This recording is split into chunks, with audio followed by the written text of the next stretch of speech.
오늘 은혜 받으실 말씀 사도행전 1장 1절로 5절까지입니다.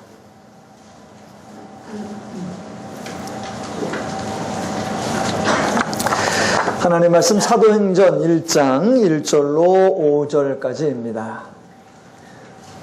찾으신 분 아멘 하시겠습니다. 천천히 합독하십니다. 시작. 데오빌로여, 내가 먼저 쓴 글에는 무릇 예수께서 행하시며 가르치시기를 시작하심부터 그가 택하신 사도들에게 성령으로 명하시고 승천하신 날까지의 일을 기록하였노라. 그가 고난받으신 후에 또한 그들에게 확실한 많은 증거로 친히 살아계심을 나타내사 40일 동안 그들에게 보이시며 하나님 나라의 일을 말씀하시니라. 사도와 함께 모이사 그들에게 분부하여 이르시되 예루살렘을 떠나지 말고 내게서 들은 바 아버지께서 약속하신 것을 기다리라. 요한은 물로 침례를 베풀었으나 너희는 몇 날이 못되어 성령으로 침례를 받으리라 하셨느니라. 아멘.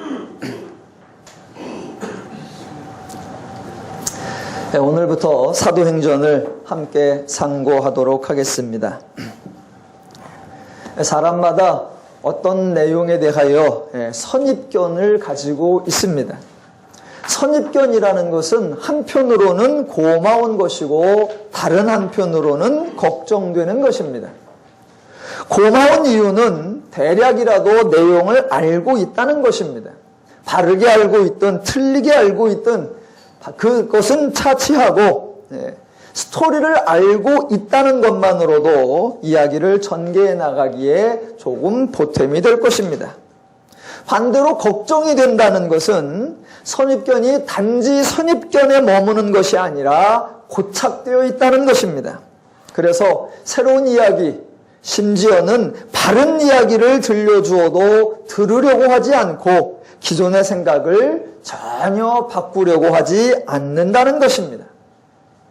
오늘부터 사도행전을 시작하는데 사도행전에 대한 여러분의 선입견이 어떤 것인지를 제가 알지를 못합니다. 어떠한 선입견을 가지고 계시든지 그것은 여러분의 잘못이 아닐 것입니다.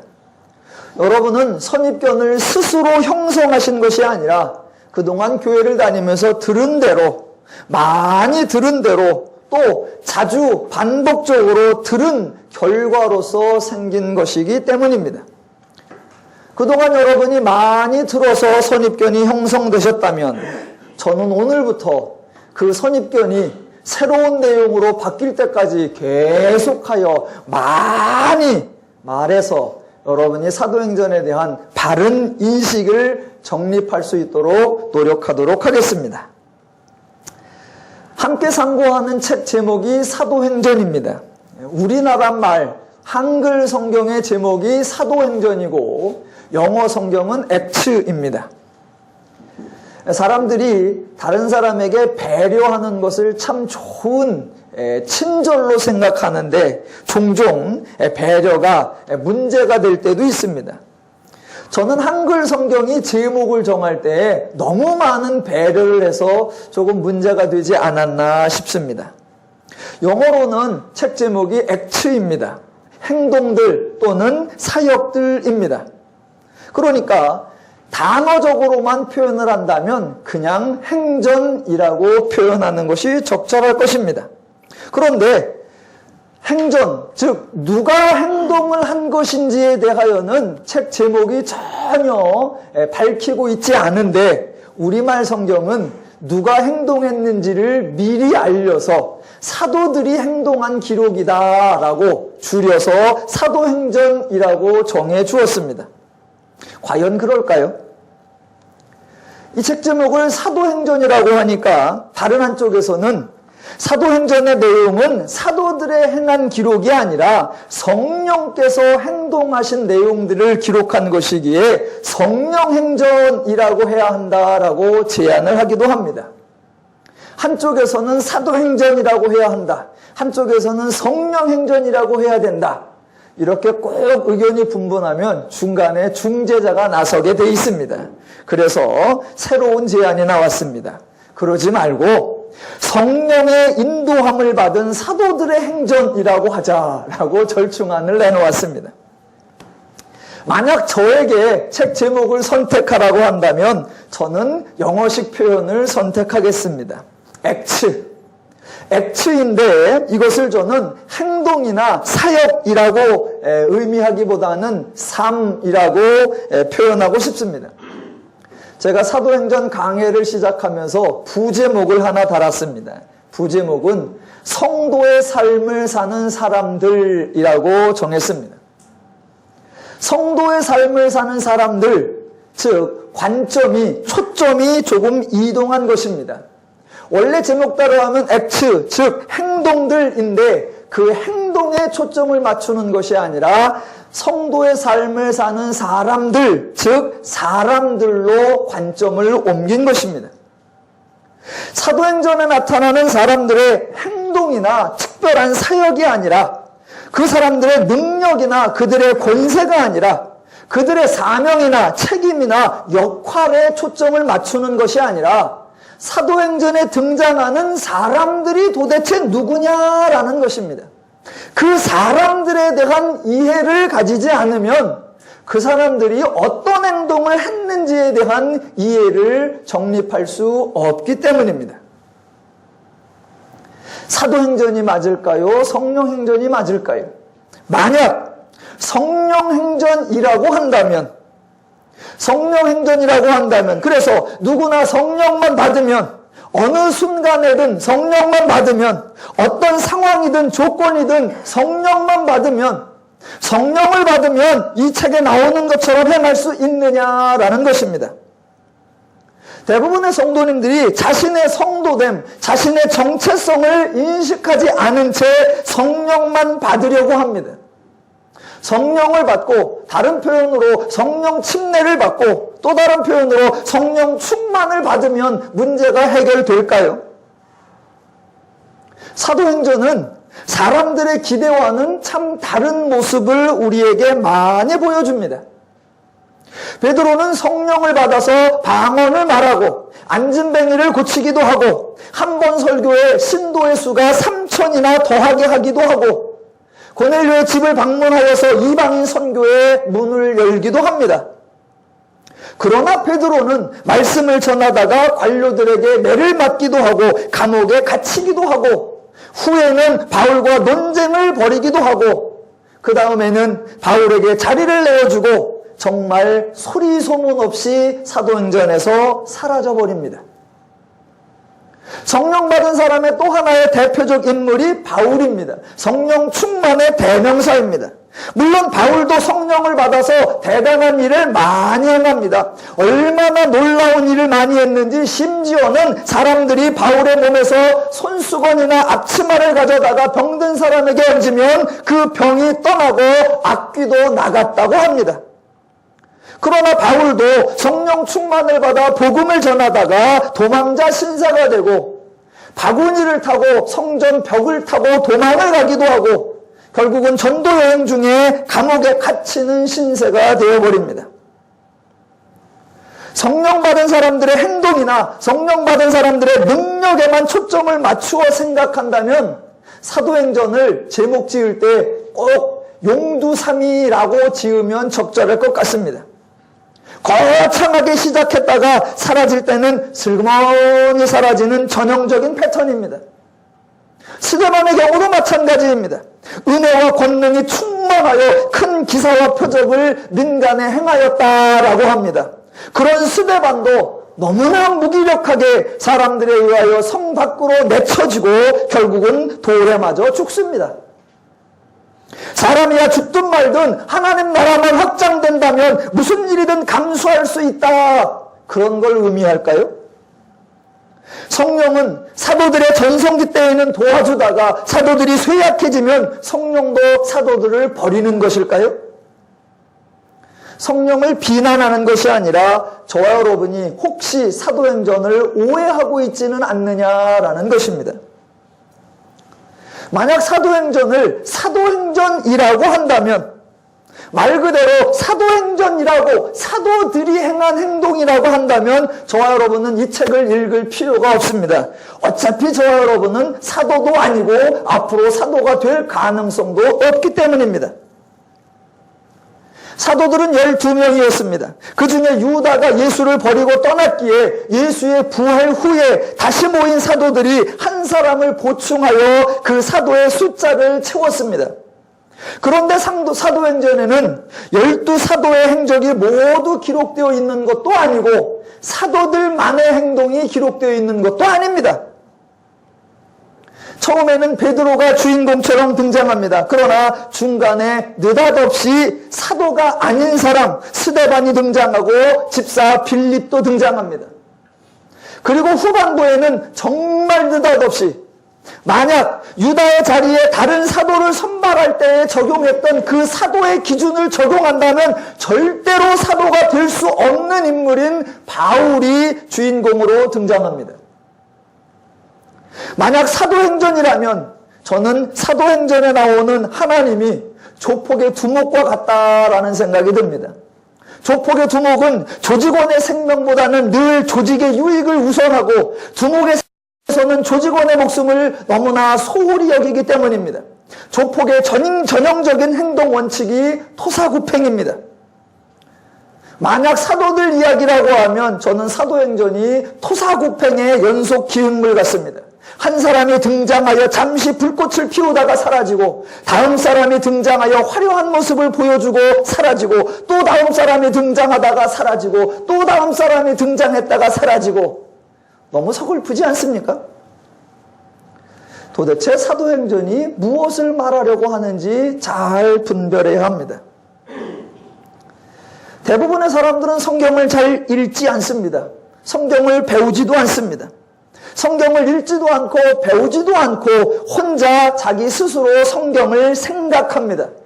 얼핏 들은 이야기대로 대충 아는 이야기에 근거해서 그 내용을 자기 마음대로 생각을 합니다. 이렇게 성경을 읽지 않고 성경을 배우지 않은 상태에서 생각한 그 내용이 성경의 의도와 일치할 가능성은 거의 없습니다. 사람들의 생각과 성경의 내용이 차이가 나는 그 대표적인 게 구약에서는 사무엘서라고 생각하고 신약에서는 사도행전이라고 생각합니다. 예를 들면 이런 겁니다. 구약의 사무엘서에는 다윗 왕의 이야기가 나옵니다. 사람들은 다윗 그러면 좋은 왕, 성군이라고 생각을 합니다. 그래서 다윗 왕의 시대에 나라가 번성하고 백성들이 평안했을 것이라고 생각합니다. 오죽하면 오늘날 많은 목회자들이 자신의 이름을 다윗이라고 짓겠습니까? 하지만 다윗이 통치했던 시대는 결코 평안하던 시대가 아닙니다. 다윗이 왕으로 등극하는 과정에서 정치적 갈등과 배반과 암살이 반복되었고 다윗이 왕이 된 후 자신의 장수의 아내를 빼앗는 약탈이 벌어졌고 다윗의 자녀들은 이스라엘에서 마땅히 행하지 못할 일을 담대하게 행하였고 심지어 아들 압살롬은 아버지 다윗과 왕권 투쟁을 하고 이어서 참모들의 속고 속이는 모략들이 반복되고 다윗의 피난과 복귀 과정에서 민족이 분열되고 서로 전쟁을 치르고 결국에는 다윗의 인구조사로 인해 수많은 백성들의 죽음이 발생합니다. 누가 다윗의 시대를 태평시대라고 말합니까? 누가 오늘날 다윗 같은 지도자가 있으면 좋겠다고 하나님 앞에 구합니까? 저는 다윗 같은 지도자가 생기는 거 결사반대입니다. 사도행전도 마찬가지입니다. 많이 오해되고 있습니다. 초대교회로 돌아가자고요? 결론부터 말씀드리면 저는 결사반대입니다. 초대교회가 서로 하나 되고 일치된 공동체였다고요? 과연 그럴까요? 여러분, 성도가 자기의 재산을 팔아서 내놓았다라고 합니다. 이거 얼마나 대단한 일입니까? 그런데 그 팔은 것 중에 일부를 감추었다고 해서 사람을 죽이는 공동체가 과연 한마음된 공처되고 화합과 일치가 있는 공동체입니까? 그 시대로 돌아가자고요? 전 안 갑니다. 사도행전에는 기도하니 감옥문이 열리고 찬송하니 감옥문이 열렸다. 얼마나 드라마틱하냐고요? 아니요. 감옥에서 풀려나는 것이 능력이 아니라 감옥에 들어가지 않는 것이 훨씬 더 큰 능력입니다. 저는 찬송하고 기도해서 감옥에서 나오는 능력을 체험하고 싶지 않습니다. 초대교회로 돌아가자고요? 아니요. 외형적으로만 생각하면 사도행전은 승전의 책이 아니라 패전의 책입니다. 능력의 책이 아니라 우울한 책입니다.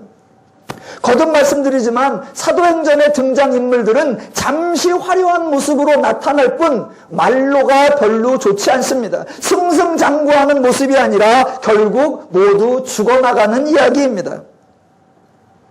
이 책을 성령행전이라고 하든지 사도행전이라고 하든지 뭐라고 부르든지 성령의 역사를 통해서거나 사도들의 역사를 통해서나 세상이 변화됐나요? 성령을 통해서나 사도를 통해서나 살림살이 좀 나아지셨나요? 도대체 왜 초대교회로 돌아가자고 하는 거지요? 그런 건 모르겠고요. 혹시 저는 사도행전에 나오는 불편한 내용은 다 빼고요. 그냥 좋아 보이는 몇몇 장면처럼 되고 싶고 저도 그런 것이 이루어졌으면 좋겠어요 라는 기대를 가지고 계십니까? 혹시 성경을 보고 그런 기대를 가지고 계시다면 여러분은 빨리 그 기대를 버리십시오. 만약 성경의 사건을 그대로 흉내내려 하거나 또는 성경의 일이 자신에게도 이루어지기를 원하신다면 그 가능성은 거의 희박합니다. 예를 들어볼까요? 성경에서 하나님의 은혜로 하나님께 복을 받아서 총리가 된 사람 성경에 달랑 2사람뿐입니다. 요셉과 다니엘.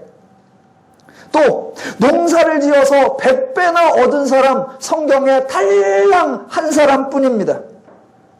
또 손수건과 앞치마로 병자를 고친 사람 달랑 1사람뿐이고 그 사람도 남의 병은 고쳤는데 자기 눈병은 못 고쳤답니다. 그러니까 성경의 인물처럼 되고 싶다라고 할 때에 성경에 등장하는 인물이 어떤 사람이 씌워봤답니다. 그러니까 대략 3만 명 정도라고 합니다. 그러니까 나도 성경의 인물처럼 되고 싶은 가능성 3만 분의 1도 안 되는 겁니다. 꿈 깨십시오. 과연 사도행전은 저와 여러분에게 무엇을 말하려고 할까요? 왜 이런 인물들이 등장하고 왜 이런 사건들이 등장할까요? 사도행전에 나오는 사건들과 저와 여러분은 어떤 관련이 있을까요? 앞으로 약 1년여 동안 사도행전을 함께 상고할 것입니다. 자, 사도행전의 시작은 성령의 이야기로 시작하지도 않고 사도들의 이야기로도 시작하지 않고 예수 이야기로 시작합니다. 복음서의 예수 이야기와 사도행전의 성도들의 이야기가 서로 연결되어 있는 것입니다. 1절과 2절을 보겠습니다. 데오빌로여, 내가 먼저 쓴 글에는 무릇 예수께서 행하시며 가르치시기를 시작하심부터 그가 택하신 사도들에게 성령으로 명하시고 승천하신 날까지의 일을 기록하였노라. 여기서 말하는 먼저 쓴 글은 누가복음을 의미합니다. 그러니까 사도행전을 기록하면서 복음서의 예수 이야기로 시작하고 있다는 것이 매우 의미 있는 일입니다. 예수 이야기가 전제되어야 행전이 시작될 수 있다라는 것입니다. 먼저 쓴 글 누가복음은 자그마치 24장이나 되는 긴 이야기입니다. 그런데 그렇게 길게 쓰여인 누가복음을 기록한 저자가 사도행전에서는 그 누가복음을 달랑 2절로 요약합니다. 그게 1절과 2절입니다. 여러분에게 한번 질문해 보겠습니다. 여러분에게 복음서를 요약하라고 하면 여러분은 어떻게 요약하시겠습니까? 아니, 요약은 너무 힘들고 그냥 복음서 그러면 무슨 생각이 떠오르십니까? 복음서의 핵심이 뭐라고 생각하십니까? 일반적으로 기독교에서 지키는 절기가 2개 내지 3개가 있는데 가장 대표적인 게 2가지, 성탄절과 부활절입니다. 성탄절과 부활절, 다른 표현으로 하면 예수의 나심과 예수의 부활하심입니다. 아마 이 두 가지 절기를 가장 핵심으로 지키는 이유가 복음서의 예수의 삶 가운데 가장 중요한 것이기 때문일 것입니다. 그러니까 복음서를 요약하면 예수의 탄생과 부활, 그 부활을 조금만 더 넓게 생각하면 십자가 사건이라고 설명할 것입니다. 복음서에는 예수의 승천에 관한 기록도 있습니다. 그런데 여러분, 예수 승천절 이런 거 지켜보신 기억이 있습니까? 과연 예수 승천절은 지킬 만한 가치가 없는 것일까요? 사도행전에 보면 성령이 강림한 사건이 있습니다. 근데 여러분, 성령 강림절 지켜보신 적이 있습니까? 물론 교회력을 중요시 여기는 교회들에서는 지키기도 합니다만 대부분의 교회들에서는 예수 승천절이나 성령 강림절을 거의 지키지 않습니다.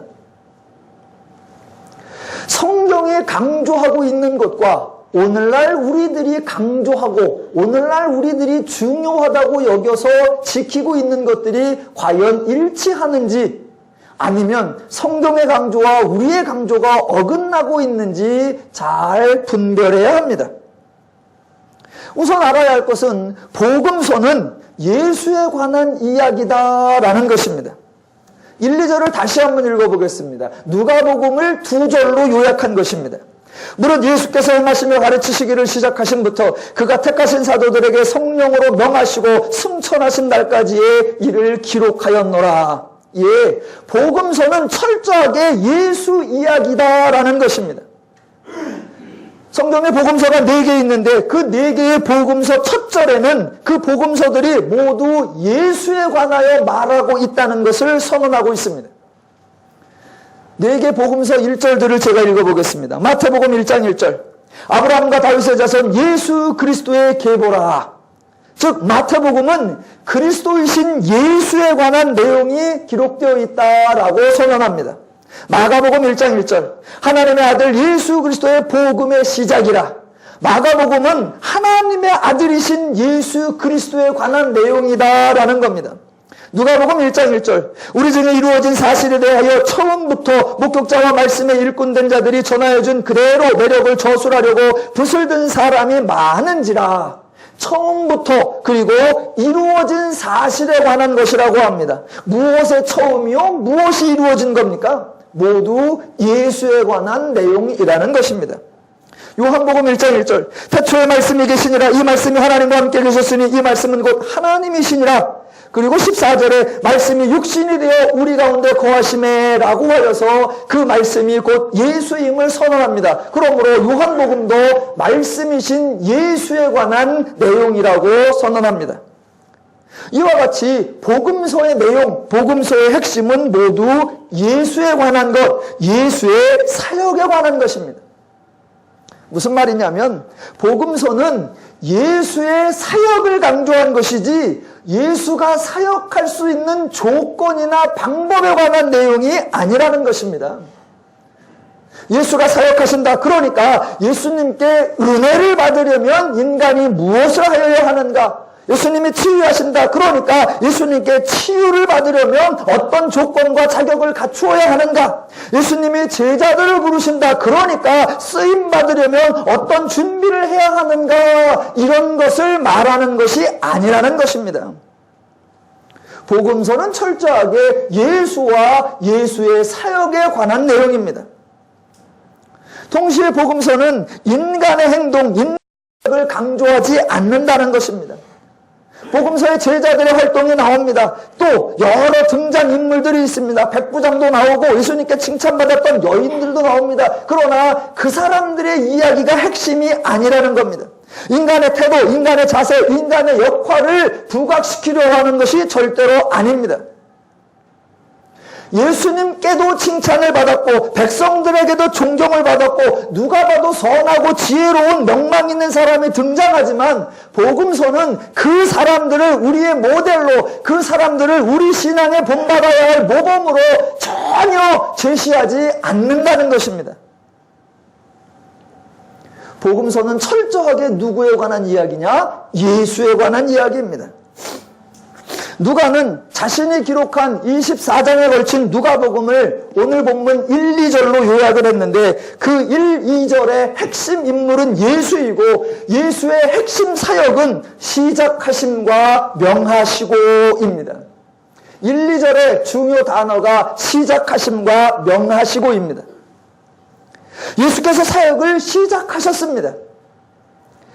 예수께서 사역을 시작하셨다는 것은 단지 시작했다라는 의미가 아닙니다. 단지 스타트했다, 출발했던 의미가 아니라 훨씬 더 뭐가 하나님이 즉 예수께서 그 모든 사역의 과정을 주관하시고 지배하시고 다스리시고 지휘하셨다라는 의미를 갖습니다. 즉 예수가 자신의 사역을 진행하셨고 예수가 자신의 사역을 완성했고 성취했다는 것을 의미합니다. 시작했다라는 말에 그 모든 진행과 완성까지가 포함되어 있는 겁니다. 왜냐하면 예수가 사역을 중간에 포기하실 리가 없고 누군가의 방해에 의하여 중단되거나 예수가 실패할 이유가 전혀 없기 때문입니다. 또 예수께서 친히 다 이루었다라고 선언하셨기 때문입니다. 예수가 시작하셨고 예수가 진행하셨고 예수가 완성하셨다라는 사실이 매우 중요합니다. 그게 왜 중요하냐면 예수는 단지 시작하신 거로 끝나고 그냥 시작하셨고 나중에 뒷수습이나 또는 이후의 역할들은 인간에게나 제자들에게 부탁하거나 위임한 것이 절대로 아니라는 사실 때문에 그렇습니다.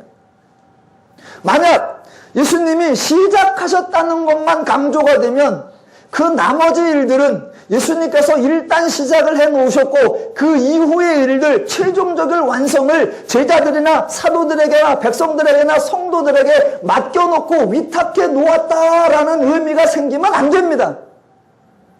예수는 시작하셨고 그 시작이라는 말은 진행하셨고 진행하셨다는 건 완성하셨고 완성하신 건 성취하셨다는 겁니다. 그래서 예수님이 시작하셨고 완성하셨기 때문에 예수님은 사도들에게나 제자들에게나 성도들에게 무슨 일을 맡기거나 위임한 적이 없다는 것입니다.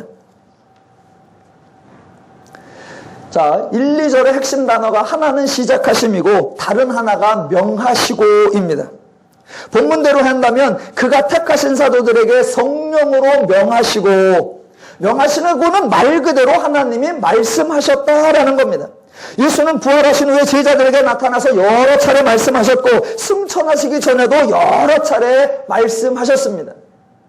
더군다나 보겠습니다. 마태복음에 의하면 예수님은 부활하신 후에 제자들에게 나타나서 평안하냐 무서워하지 말라 가서 내 형제에게로 갈릴리로 가라 하라 거기서 나를 보리라 라고 말씀하셨고 말씀하신 대로 실제로 갈릴리에 가서 제자들에게 그 유명한 구절 하늘과 땅의 모든 권세를 내게 주셨으니 그러므로 너희는 가서 모든 민족을 제자로 삼아 아버지의 아들과 성령의 이름으로 침례를 베풀고 내가 너희에게 분부한 모든 것을 가르쳐 지키게 하라 볼지어다 내가 세상 끝날까지 너희와 항상 함께 있으리라 라고 말씀하셨습니다.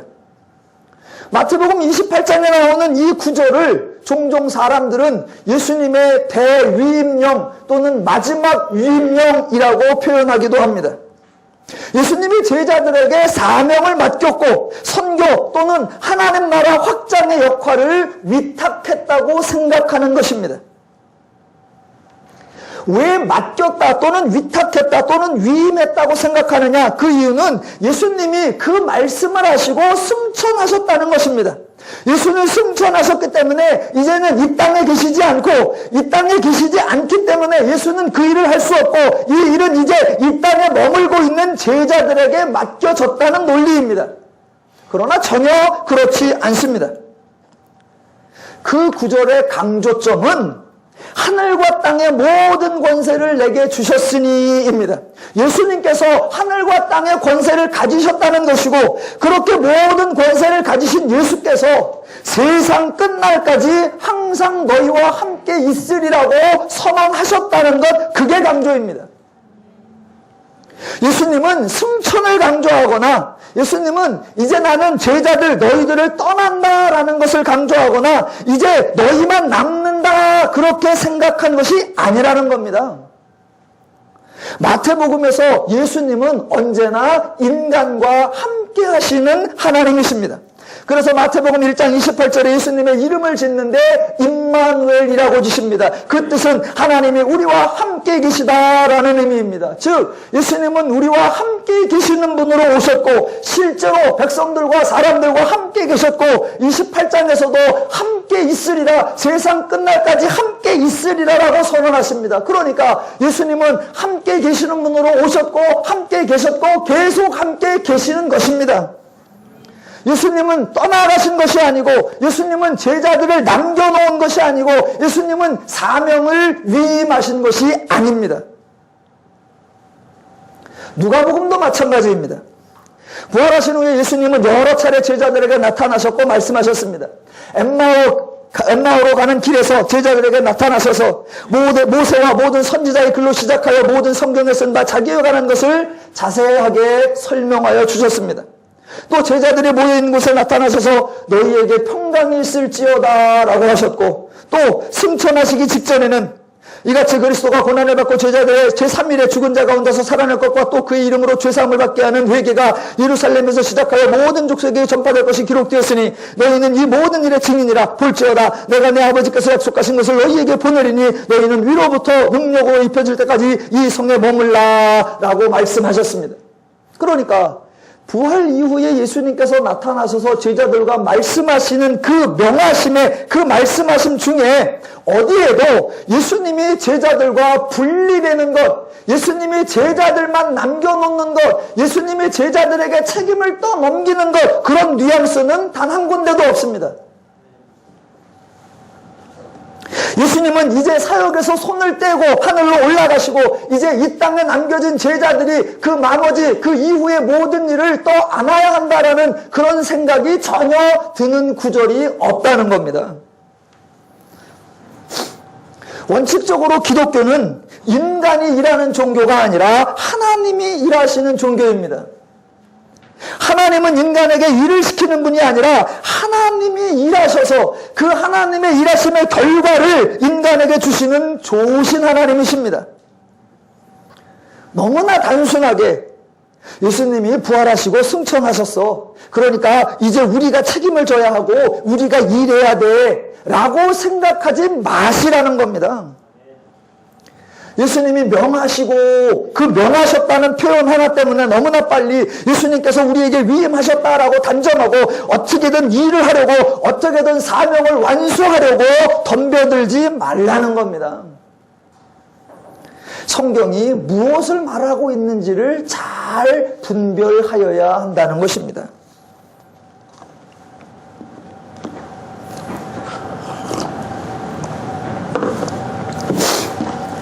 자, 사도행전 1장과 2절, 1장 1절로 2절에는 예수님의 부활 때까지의 사역에 관해 요약하고 있고 3절에는 부활 이후의 일을 설명하고 있습니다. 3절 읽어보겠습니다. 그가 고난받으신 후에 또한 그들에게 확실한 많은 증거로 친히 살아계심을 나타내사 40일 동안 그들에게 보이시며 하나님 나라의 일을 말씀하시니라. 자, 3절이요. 헬라어와 우리말의 어순이 좀 다르기 때문에 강조 포인트가 좀 혼동될 수 있습니다. 3절의 핵심 단어가 뭐냐? 3절의 주 단어가, 주 동사가 뭐냐? 나타내사입니다. 나타내사라는 것은 등장했다, 보여줬다라는 정도가 아니라 나타나서 증거했다, 보여주어서 증명했다라는 것입니다. 그런데 예수가 무엇을 증명했느냐? 부활하신 후에 살아계심을 증명했다는 겁니다. 여러 가지 많은 증거로 예수의 살아계심을 증거했다.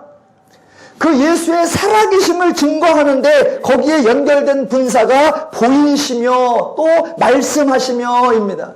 말씀하시면서 살아계심을 증거하고 보이시면서 살아계심을 증거하시고 나타나시면서 살아계심을 증거하셨다는 겁니다. 그러니까 3절, 즉 부활하신 후에 예수께서 중점을 두신 일이 무엇이냐? 예수께서 살아계시다는 걸 증명하는 것, 그것이었습니다.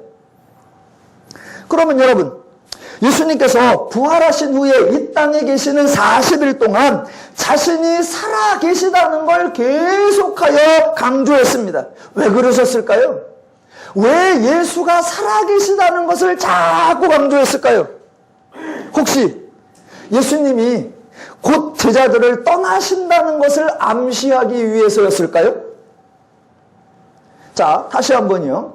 예수님이 부활하신 후에 40일 동안 제자들에게 계속하여 예수가 살아계시다는 것을 증거했다. 그 이유가 뭘까? 예수가 제자들을 떠난다는 것을 암시하기 위해서일까? 아니면 예수가 제자들과 함께 있다는 것을 알리기 위해서일까? 다른 표현으로 예수님은 자신이 살아계시다는 것을 강조한 것이 여전히 내가 계속하여 역사할 것이다 라는 것을 강조할까요? 아니면 이제 나는 사역의 현장에서 떠나고 모든 일은 너희에게 맡긴다 라는 것을 말하려고 할까요? 왜 살아계시다는 걸 계속해서 강조했느냐 그겁니다. 나는 살아있어. 그런데 나는 떠나. 비록 나는 떠나기는 하지만, 그래서 비록 너희들 곁에 없기는 하지만 나는 죽은 것이 아니라 살아있는 거야. 알았지? 그런 말을 할까요? 아니면 행여라도 너희 눈에 안 보인다고 해서 불안해하거나 염려하지 마라. 나는 살아있다. 나는 살아서 멀리서 계속하여 너희를 지켜보고 멀리서 너희를 응원하겠다. 그걸 알려주기 위해서 살아있다는 것을 강조할까요? 아니요. 예수가 살아계시다는 것을 강조하는 이유는 정반대입니다. 나는 살아있다. 나는 여전히 살아있기 때문에 나는 계속하여 일할 것이고 나는 계속하여 너희들과 함께 있을 것이고 나는 계속하여 모든 일을 책임지고 주관하고 섭리하고 돌보고 이루어낼 것이다 라고 하는 예수의 사역의 지속성을 보장하기 위하여 살아계심을 강조하는 줄로 믿습니다. 자, 누가복음과 사도행전을 기록한 누가는 예수님이 제자들에게 야, 너희는 예수의 증인이 되라 라고 위탁하셨다는 이야기로 사도행전을 시작하지 않습니다. 조금 더 범위를 넓혀보겠습니다. 아까 말씀드린 것처럼 기독교는 인간이 일하는 종교가 아니라 하나님이 일하시는 종교입니다. 그래서 기독교에는 하나님이 인간을 불러서 인간에게 하나님의 일을 시킨다는 개념이 없습니다. 하나님이 일을 시킨다라는 거 좋은 말로 하면 위임이요, 평범한 말로 하면 맡김이요, 나쁜 말로 하면 명령입니다. 그런데 위임이든 맡기는 것이든 명령이든 무엇이라고 표현을 하든 기독교에는 하나님이 인간에게 하나님의 일을 지시한다, 요구한다, 명령한다, 시킨다, 맡긴다, 부탁한다, 분부한다, 의뢰한다 그런 개념 자체가 존재하지 않는다는 것입니다. 성경을 차분히 한번 점검해 보시기 바랍니다. 하나님이 인간에게 하나님의 일을 위임하신 적이 있는지 대표적으로 두어개만 살펴보겠습니다. 하나님이 아브라함을 찾아오셨습니다. 하나님이 아브라함을 찾아오셔서 아브라함에게 이 일을 시키신 것이 아니라 이 일을 맡기신 것이 아니라 이 일을 위탁하신 것이 아니라 하나님이 하실 일을 알리셨고 친히 약속하여 보증하셨습니다. 그리고 하나님, 아브라함은 그 일이 진행되는 줄도 모르고 있을 때 하나님은 신실하게 하나님의 일을 진행하셔서 약속을 완성하셨습니다. 누가 일하셨냐? 하나님이 일하셨습니다. 하나님이 모세를 찾아오셨습니다. 그래서 모세에게 야 모세야, 너는 혈을 단신으로 애굽의 심장부로 들어가서 백성들을 구출해내라 라는 사명을 주신 것이 아니라 모세에게 하나님이 하시겠다고 선언하셨고, 그래서 모세보다 하나님이 친히 먼저 가셨고 하나님이 다양한 열사를 펼치셨고 기어코 하나님이 이스라엘을 출애굽시키셨습니다. 누가 하셨느냐? 하나님이 하셨습니다. 사사기에서 삼손의 경우도 마찬가지입니다. 하나님이 삼손의 아버지 마노아에게 아들을 주실 것을 말씀하시면서 그 아이가 자라서 블레셋 사람의 손에서 이스라엘을 구원하기 시작하리라 라고 말씀하셨습니다. 그 말씀은 삼손에게 막중한 역할을 부탁한 것이 절대로 아닙니다. 도리어 하나님은 힘이 필요한 순간마다 친히 영으로 임하셔서 삼손을 도우셨고 삼손을 돌보셨고 삼손을 하나님께서 구원해내셨습니다. 다니엘의 경우도 마찬가지입니다. 다니엘아, 너는 똑똑하니까 네가 알아서 생존하고 더 나아가 네가 이스라엘을 위기에서 구출하라, 그런 명령을 하신 적도 없고 그런 사명을 맡긴 적도 없습니다. 도리어 하나님이 다니엘이 느닷없이 채식만 먹겠다고 하니까 채식 먹은 애를 육식한 애보다 더 건강하게 하나님이 해주셔야 했고, 왕이 꿈꾸니까 그 꿈을 해석할 수 있도록 하나님이 알려주셔야 했고, 여러 가지 역경 속에서 하나님이 구출해내셨습니다. 누가 일하셨냐? 하나님이 일하셨습니다. 성경 어디에도 하나님이 인간에게 일을 맡기거나 하나님이 인간에게 책임을 지우거나 하나님이 인간에게 위탁한 적이 없고, 반대로 가면 인간이 하나님을 대신하여 이루어낸 일 단 한 가지도 없습니다. 하나님이 한쪽에 물러내 계시고, 그래서 인간이 혼자 고군분투하며 하나님이 주신 사명을 감당해내려고 필사의 노력을 행하는 장면, 성경에는 없습니다. 도리어 성경에는 언제나 하나님이 일하시는 장면으로 가득 차 있습니다.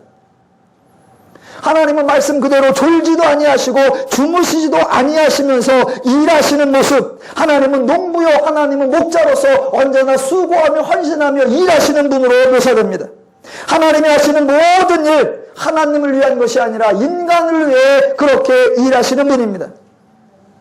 그렇게 일하시는 하나님인데 하나님이 손 딱딱 털고 이제 네가 해라, 이제 너희들 책임이다, 이제 너희들에게 맡긴다, 이제 너희들의 사명이다, 너희들에게 위임한다, 그런 거 없습니다. 그렇게 일하시는 하나님의 성품이 복음서에서 예수님에게도 그대로 나타납니다. 예수님은 제자들을 불러서 특수훈련을 시킨 후에 예수님의 할 일을 분배한 것이 아닙니다. 또 예수님의 역할을 위임한 적도 없습니다. 12제자를 부르시고 그 12제자를 조직으로 세워서 조직을 관리하시고, 이번에는 이 사람 저번에는 저 사람 돌려가면서 일을 시키시고, 그래서 예수님은 그렇게 체계적으로 관리하신 적, 그렇게 운영하신 적 없습니다. 제자들은 졸을지라도 예수님은 졸지도 아니하시고 주무시지도 아니하시고 기도하시고 일하셨고 수고하시고 헌신하셨습니다. 심지어는 제자들이 예수님을 버리고 떠나가자 부활하신 후에 그들을 찾아가셔서 그들을 부르시고 그들을 위해 밥상을 만들어주시는, 그렇게 일하시는 예수님이셨습니다. 드디어 십자가를 지시고 부활하사 이제는 내가 이제 부활했으니 이제는 좀 쉴 때가 되었구나 라고 생각하신 적이 없고, 이제 모든 것을 제자들에게 위탁하고 나는 하늘로 옮겨간다, 그렇게 선언하지도 않으셨습니다. 예수님은 부활하신 후에도 여전히 계속하여 일하셨습니다. 제자들을 일일이 찾아가 불러 모으셨고, 여러 가지 확실한 증거로 예수님이 살아계심을 증거했고 하나님의 약속을 말씀하셨습니다. 살아계심을 보였습니다. 왜요? 내가 살아있고 살아있으니 너희들과 함께하고 있고, 너희들과 함께하면서 내가 계속하여 일하고 내가 계속하여 수고하고 내가 계속하여 역사할 것, 하나님이 일하실 것을 선언하신 것입니다. 종종 사명이라는 말이 유행합니다. 사명이라는 명분으로 하나님의 일을 감당하자, 각자 하나님이 맡기신 일, 각자 하나님이 위탁하신 일, 각자 여러분의 맡은 사명이 있습니다. 그 사명 잘 이루어내시기 바랍니다. 아니에요. 기독교에는 위임이나 사명이나 맡기신 일이라는 존재하지 않습니다.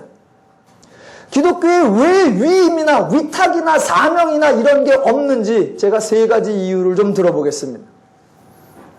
자, 왜 이렇게 끌고 나오냐면, 사도행전이라고 하면 대부분이 이제 예수님께서 부활하여 승천하시고 이제 제자들에게 하나님 나라의 확장의 이 일을, 그 역할을 위임하시고 맡기셔서 이제 제자들이 그 하나님 나라의 확장이라는 사명을 감당하기 위해 애쓰고 수고했다라고 이해하기 때문에 사도행전은 그런 식으로 전개되는 게 아니라는 걸 지금 근거를 대고 있는 겁니다.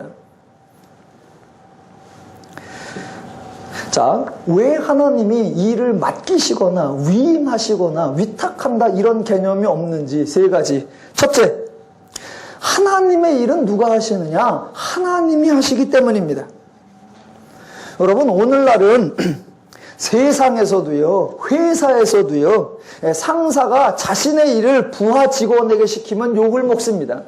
그래서 언제나 세상에서도 어떤 모임에서도 당황했습니다.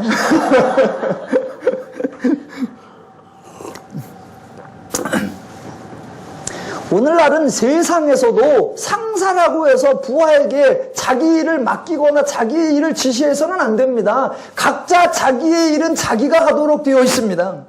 세상도 그런데, 죄의 원리도 그런데, 인간의 원리도 그런데, 하나님이 일을 인간에게 맡기는 경우 없습니다. 하나님이 죄만도 못하시지 않습니다. 하나님의 일은 누가 하시느냐? 하나님이 하십니다. 그래서 인간에게 위탁하는 게 없습니다. 두 번째, 그 하나님의 일은 하나님의 일이기 때문에 인간이 할 수 없는 일입니다. 그래서 하나님이 인간에게 위임하거나 위탁하지 않습니다. 하나님 나라의 확장, 영혼 구원, 땅끝까지 복음을 전하는 거, 이거 모두 하나님의 일입니다. 인간이 할 수 없습니다. 가장 단순하게 예수님과 제자들과의 관계에서 한번 확인해 보겠습니다. 자, 복음서에서 예수님은 제자들에게 수십 가지 이적과 기적을 보여주셨고 수백 번 말씀을 반복하셨습니다.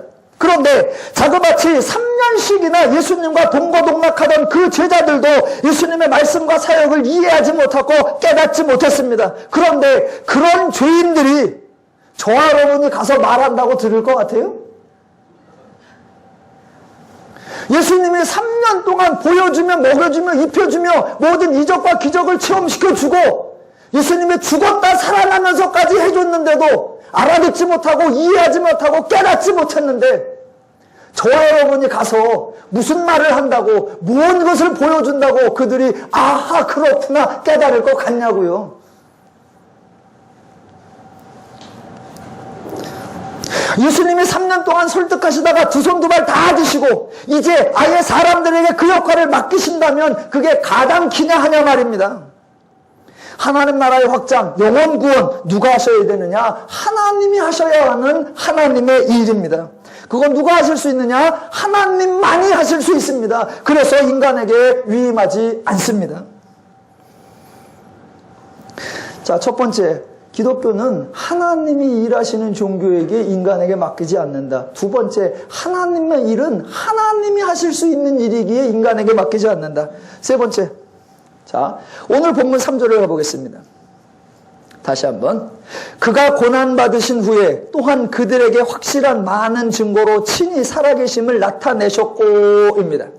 여기서 말하는 고난받으신 것은 십자가 사건을 의미합니다. 즉 예수님이 십자가를 지셨고 예수님이 부활하심으로 말미암아 사망의 권세를 물리치셨고 예수님이 승리하셨습니다. 분명 예수님이 살아계시다는 것이 그 증거입니다. 그런데요 말입니다. 자, 예수님이 구약에 예언한 대로 오셨고 구약에 예언한 대로 십자가를 지신 것 이루어졌고 구약에 예언한 대로 3일 만에 부활하신다는 것 다 이루어졌습니다. 즉 예수님에 관한 내용은 모든 것이 이루어졌습니다. 그런데 예수님에 관한 모든 것이 다 이루어졌는데 그 예수님이 부활하신 것으로 말미암아 제자들이 무엇이 달라졌습니까? 예수님이 사망 권세 이기신 것 때문에 제자들에게 어떤 변화가 일어났습니까? 제자들이 달라졌습니까? 예수님이 부활하시자 무덤가로 달려온 제자들이 다 예수님이시군요. 이제 제가 알아보겠습니다. 이제 제가 깨닫겠습니까? 그렇습니까?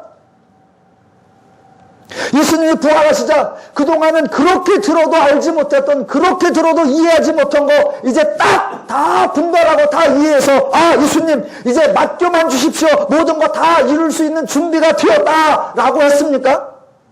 아니요. 예수님은 부활하셨어요. 승리하셨어요. 살아나셨어요. 그런데 아무것도 달라지지 않았습니다. 분명히 예수님은 부활하셨는데 예수님은 다 라고 말씀하셨는데 정작 제자들은 하나도 달라지지 않았습니다. 예수님이 부활하신 사건이 기록되어 있는 복음서 후반과 오늘 사도행전 1장에서 저와 여러분은 제자들의 변화된 모습을 발견할 수 없습니다. 뭐가 달라졌죠? 만약 이 상태에서 예수님이 모든 일을 맡겨놓고 떠나버리면, 그래서 제자들이 위임을 받는다면 제자들이 하나님 나라의 일을 감당할 수 있을까요? 아니요. 전혀 그렇지 않습니다. 지금 제자들은 하나도 달라지지 않았기 때문에 이 상태에서 맡겨놓으면 아무 일도 되지 않습니다. 그래서 사도행전이 하나님이 하나님의 일을 제자들에게 위임한 거나 맡겨놓은 것이 아니라는 세 번째 이유입니다. 자, 그렇다면 이제 무엇이 남았습니까? 자, 예수가 자신이 맡아야 하는 십자가 사역 완성하셨습니다. 예수는 자신의 사역을 완성하셨는데 정작 예수와 함께했던 제자들은 전혀 변화되지 않았다면 이제 남은 것이 무엇입니까? 이제 누가 해야 할 일이 남은 겁니까?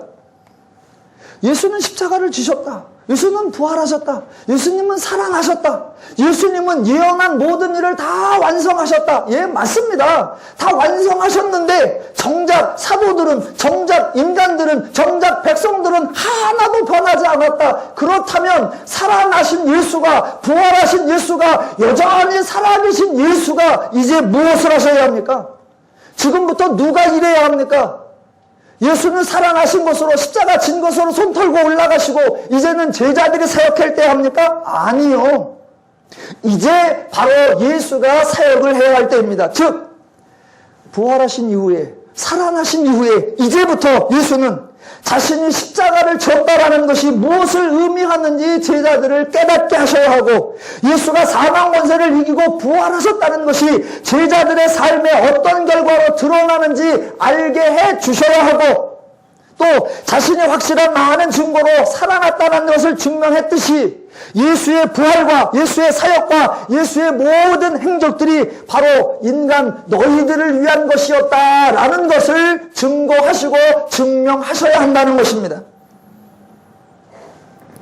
그래서 지금부터 복음서로서 예수의 사역이 끝나고 이제 예수는 승천해버리고 모든 일은 인간에게 맡겨지고 이제는 제자들과 사도들이 해야 할 일이 남았다, 그것이 아니라 예수님께서 복음서에서 십자가 사역을 다 행하시고, 그래서 사도들과 성도들과 백성들이 변화될 수 있는 죄에서 구원이라는 것을 이루어내시고, 이제 그 살아계신 예수께서 성도들아 너희는 성도다, 성도들아 너희는 새로운 존재다, 성도들아 너희는 하나님의 자녀다, 성도들아 너희는 변화된 존재다 라는 것을 알리시고, 그 변화된 존재의 삶이 성도들의 삶 속에 실제화되고 구체화되고 적용될 수 있도록 도우시고 역사하시고 일하시고 수고하셔야 되는 거 누가 하실 일이다? 예수 그리스도가 하셔야 될 일이요.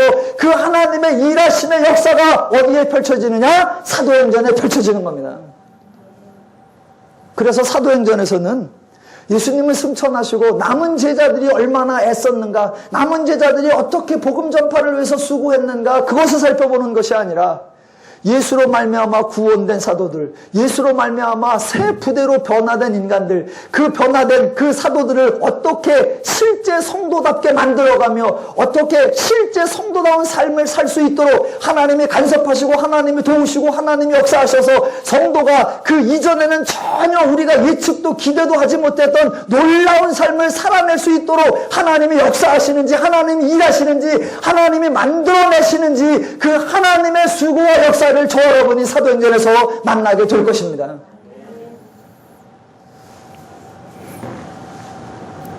그래서 지금부터 사도행전에서 만나게 되는 모든 장면들은 베드로의 탁월성, 스데반의 탁월성, 빌립의 위대성, 바울의 우수성이 아니라 그들을 변화시켜내시는 하나님, 십자가 사역으로 말미암아 이루어진 예수의 부활 사건으로 말미암아 만들어진 그 성도의 성도됨이 어떻게 드러날 수 있는지, 그들을 하나님이 이렇게까지 변화시키며 하나님이 이렇게까지 만들어내시며 하나님이 이렇게까지 달라지도록 도우시는구나, 그 성도의 성숙과 변화와 하나님 나라의 구현과 하나님 나라를 누리는 그 삶을 위해 하나님이 이렇게 애쓰시는구나, 그 하나님의 일하심이 저 여러분을 감동시킬 줄로 믿습니다. 사도행전은 그걸 보는 거예요. 베드로가 얼마나 수고했나, 빌립이 얼마나 설교를 잘하나, 바울이 얼마나 능력을 펼치나가 아니라 베드로를 만들어내고 스데반을 만들어내고 빌립을 만들어내고 바울을 만들어내시는 살아계신 예수 그리스도, 살아계신 하나님의 일하심, 그 하나님의 일하심이 사도행전의 인물들을 그렇게 만들어냈듯이 오늘날 저 여러분 속에서도, 저 여러분이 우리 스스로도 기대하지 못하고 우리 스스로도 예상하지 못하는 엄청나게 놀라운 성도의 삶으로 변화시켜 냈을 줄로 믿는 것입니다. 여러분을 그 하나님의 일하심의 현장으로, 하나님의 성도를 성도답게 만들어 가시는 그 사역의 현장으로 초대하는 것, 그게 바로 사도행전입니다. 매주마다 나오셔서 하나님이 변화시키는 모습, 그래서 변화되는 제자들의 모습을 확인하시고 예수님이 제자들을 변화시켰듯 저와 여러분을 변화시키시는 모습을 기대하시고 실제로 변화된 성도의 삶을 멋지게 누려가시기를 주님의 이름으로 축원합니다. 기도하겠습니다.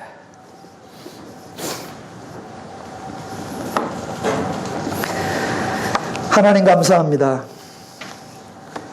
태초일에 지금까지 한 번도 하나님의 일을 소홀히 하지 아니하시고 한 번도 하나님의 일을 인간에게 부담 지우지 아니하시고 오직 인간을 위해, 인간의 평화와 안식을 위해, 인간의 행복한 삶을 위해 수고하고 애쓰시는 하나님을 깨닫게 하시니 감사합니다.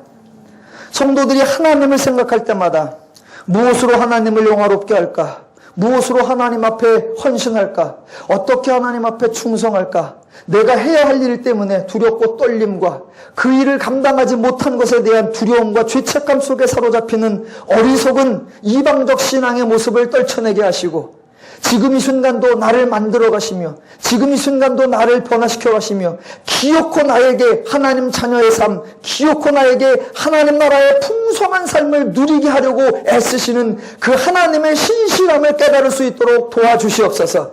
그 하나님 때문에 평안하고 그 하나님 때문에 자유롭고 그 하나님 때문에 안식하고 그 하나님 때문에 감사한, 즐겁고 신나고 행복한 더누림교회 성도들 될 수 있도록 하나님 도와주시옵소서. 사도행전에서 행하셨던 그 하나님의 역사가 오늘 현장 속에서 저들의 삶 속에서도 동일하게 이루어지는 것을 체험할 수 있도록 하나님 도와주시옵소서. 이제는 우리 주 예수 그리스도의 은혜와 하나님 아버지의 무한하신 사랑과 성령님의 역사, 인도, 교통하심이 우리를 위해 일하시는 하나님을 선포하는 모든 교회들과 그 하나님의 일하심 때문에 자유와 평화와 안식을 누리는 성도들 위해 이제로부터 영원토록 함께 하시기를 예수님의 이름으로 축원하옵나이다. 아멘.